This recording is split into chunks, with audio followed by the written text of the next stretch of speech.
वेळा महायुतीमध्ये होते. भविष्याच्या काळात ही बंडखोरी राहिली तर महाविकास आघाडीला फायदा होईल का सर? मला असं वाटतं काय बंडखोरी होईल असं मला वाटत नाही. आम्ही सगळे महायुतीचे घटक पक्ष जे आहोत आम्ही सगळ्यांना चर्चा करून आम्ही तिकीट देणार आहोत. ज्या ज्या ठिकाणी सिटिंग खासदार आहे, सिटिंग आमदार आहे अशाने तिकीट मिळालं पाहिजे आणि सगळ्या पक्षांना आपापल्या जागेच्या संबंधामध्ये मागणी करण्याचा अधिकार आहे. निर्णय जो आहे तो अंतिम निर्णय हा आमची महायुतीचे नेतेपासून आम्ही ठरवणार आहोत. कोणी होणं योग्य राहणार नाही आहे, कारण आपल्याला सरकार महाराष्ट्रामध्ये आणायचं आहे आणि महाराष्ट्रामध्ये मला असं वाटतं की जवळजवळ 170 ते 80पेक्षा जास्त जागा आमच्या निवडून येतील असा मला विश्वास आहे. लोकसभेमध्ये आमचं नुकसान झालेलं आहे, परंतु त्याला अनेक कारणं होती. बाबासाहेब आंबेडकरांनी दिलेल्या सुविधा बदलणार अशी चर्चा मोठ्या प्रमाणात करण्यात आली. दलितांचं, आदिवासींचं आणि ओबीसींचं आरक्षण जाणार अशा पद्धतीच्या अफवा पसरवण्यात आल्या. सोशल मीडियावर अत्यंत चुकीच्या पद्धतीनं लोकांच्या समोर मुद्दे मांडण्यात आले आणि त्यामुळे आमचं नुकसान झालेलं आहे. तरीही नरेंद्र मोदींना हरवणं हे येड्या गबाड्याचं काम नाही. नरेंद्र मोदींना हरवण्यासाठी सगळे एकत्र आले.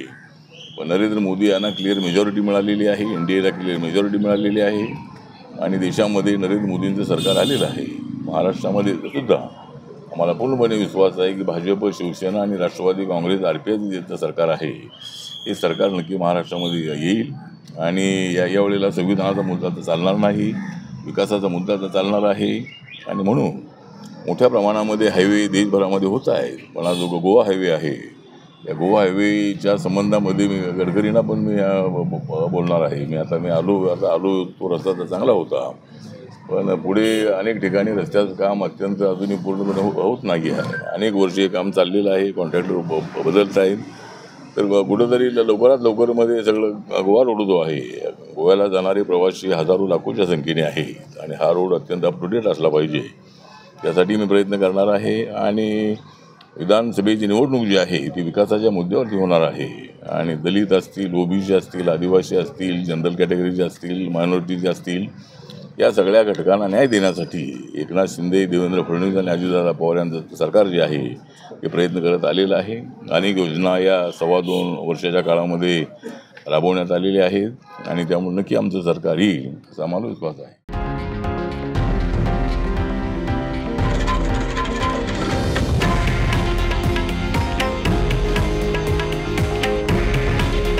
हे आहे देशातील नंबर 1 न्यूज नेटवर्क आणि आपण पाहत आहात TV9 मराठी.